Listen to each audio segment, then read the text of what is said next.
Hey guys, I'm feeling fired up over nonsense, so I've decided to rant in this garage. So, the topic at hand is infinite regression, and really, I'm more specifically just talking about Joseph Smith's final two sermons, Kingfall Discourse, Sermon in the Grove, and the ideas he taught in them, which maybe include more than infinite regression, or some would argue aren't exactly infinite regression. I'm not really going to get into that, but just I'm going to rant about why it just kind of drives me crazy, the shenanigans many Mormons pull on this topic, and I really appreciate the more, I would honestly say, honest Mormons when it comes to this. So, the whole thing is that, of course, Joe Smith's final theological evolutions, led him to a point where he was talking about, you know, God having a God and so forth, what father or what son did not have a father, what father was not a son, etc. And I mean, really, in many ways, dramatic departure from historic Christianity, even from what had been previously taught in Mormonism. But, obviously, it makes sense within the context of Mormonism. I mean, the implication is very clearly that there's going to be regress if, you know, in subsequent generations, if the current crop of spirit children, or some of them will be exalted and have their own world, the spirit children, then clearly it is presumable that those spirit children will have the opportunity to become gods and so forth. So it's not out of the blue or anything. But what drives me crazy is how many Mormons they'll sort of maybe not outright deny it or kind of deny it, but they'll heavily minimize it. They'll imply that it's kind of just like a theory or Joseph Smith was speculating, even though he very clearly said he was teaching from the power of the Holy Ghost and said that no one knew more than him or something to that effect. I mean, he clearly did not say, I am speculating about a crazy idea I just had. He very clearly said, God gave me this, super important revelation. And of course, these were his final sermons before his death. They should be treasured. They should be some of the most important sermons in Mormonism. I mean, he's literally the prophet of the restoration. But then, just the way these Mormons, well, many of these Mormons will, the way they treat it is, it's just kind of like a historical artifact or a curiosity, from the 19th century. It's something we could basically ignore. And of course, they'll try to, some of them will try to imply that, we can't really fully trust the transcription process from the scribes, which seems kind of nonsensical to me. They're not full of holes. They're very legible. It's a coherent thought. There's really no reason to me to suspect that anything's missing. Another kind of tactic they try to pull, not that I'm, attributing nefarious intentions to them, is that they'll quibble over whether it's actually canon, because apparently there's this magical canonization process, and if anything a leader ever said or taught did not go through this magical canonization process, and it's not actually doctrine, and it never actually was, even if the church clearly taught it for like over a century. But that's an aside. But so that's kind of one of the defenses they'll do, is they'll quibble over whether it actually counts.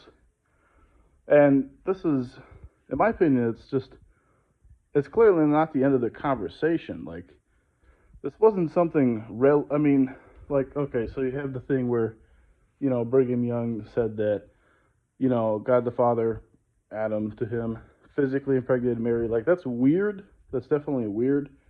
But at the end of the day, it's not as huge of a deal theologically as, something like, does God have a God?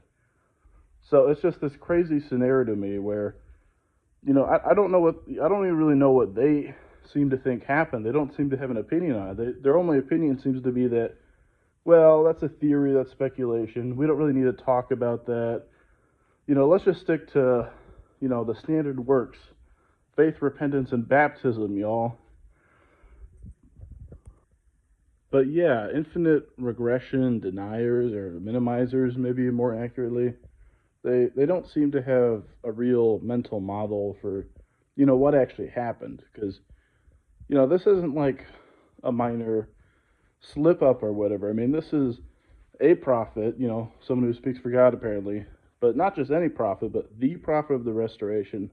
In his final sermons, introduced this dramatic new doctrine that, very dramatic change of, what is to be believed about the nature of God. So this dramatic new doctrine, and the minimizers, they don't even really seem to have like a model of what happened. They seem to think that you could just kind of sweep it under the rug by saying it wasn't actually canonized, or maybe the transcription process wasn't entirely reliable, or he was just speculating, or it's just kind of a, inconsequential minor little sermon from just the 19th century that we don't need to worry about because, we have current leaders and they don't, talk about this. But that's just totally insufficient. I mean, you have to have an explanation. Was Joseph Smith deceived by some kind of evil spirit? Was he high? What's the explanation? Did he become a false prophet? Was he lying? I mean, did God kill him for lying? I mean, what's the explanation? They don't have an explanation.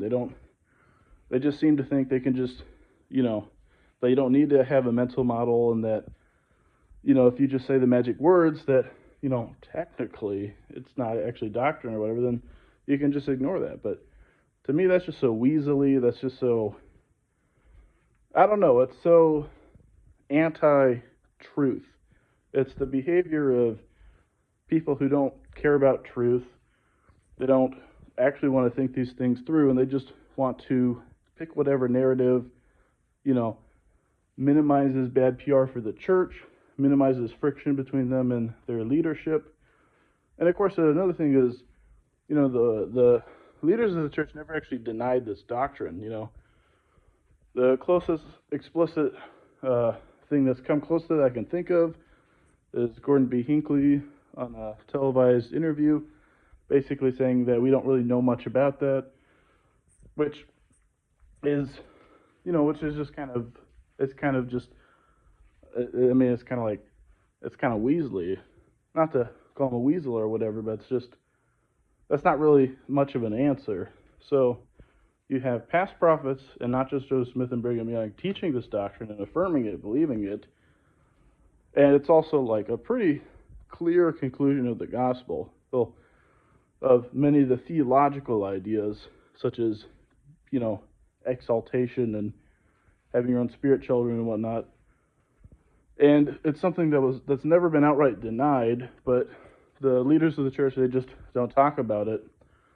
For what they seem to think it's embarrassing or won't help them, fit in with the other mainstream Christian churches, or I don't know, or maybe they just don't really care about that kind of thing. Maybe they're not really interested in,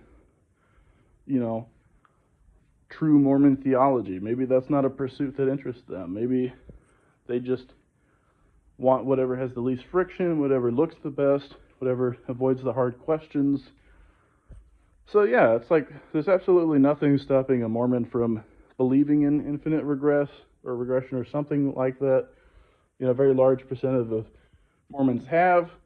I think it's reduced maybe a bit more recently. I think exposure to the internet and, Christian counter-apologetics has kind of forced many Mormons to kind of take a more reined-in stand against that, and kind of develop some of these defenses, some of the arguments I talked about. But yeah, I just think it's really lame, because if the proposition you're giving to me is that Joseph Smith was a prophet of God, he ushered in the restoration, he was the most important person other than Jesus when it comes to saving souls of any man who ever lived.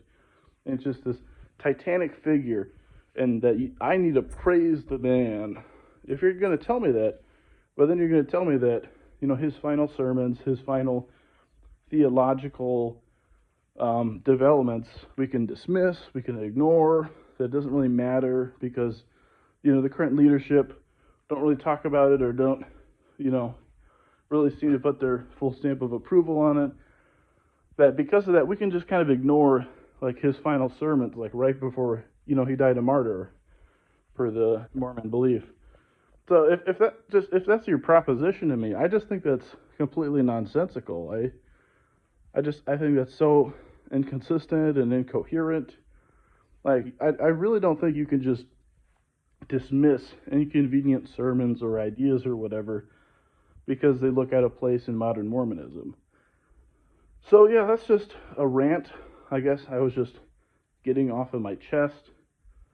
You know, I really personally am not offended by the idea, and honestly, I feel like a decent amount of the denial or dismissing is from Mormons who want to look better to Christians, but I mean, that's kind of an impossible task anyway. You know, Mormons are never, unless Mormons just like throw away key doctrines, kind of like the Community of Christ did, at least distinctive Mormon doctrines, and really try to blend in. It's always going to be a very distinct, separate thing, and I don't know. It doesn't seem like it's coming from the right place. It doesn't seem like it's coming from a position of truth. It really seems like it's coming from a position of wanting to avoid friction, wanting to look good, avoid perhaps embarrassing criticisms. And I think a lot of it is Mormons feeling like they have to be company men and not truth seekers, feeling that they have to, represent the general desires of current top leadership. And it's pretty clear that top leadership wants to avoid such subjects. So, they discourage people from speculating on it. They minimize, the reliability of it and the importance of it. And they try to square it away as kind of just like this speculative, fringe, weird little idea that maybe someone had once, and not the final teachings of their top prophet, who apparently is important enough to be for us to sing praise to the man in church. So, yeah, my rant is over, but yeah, let me know what you think, if you also find it kind of frustrating, or if you think I'm just, a blowhard. But thanks for watching. Have a good one. Goodbye.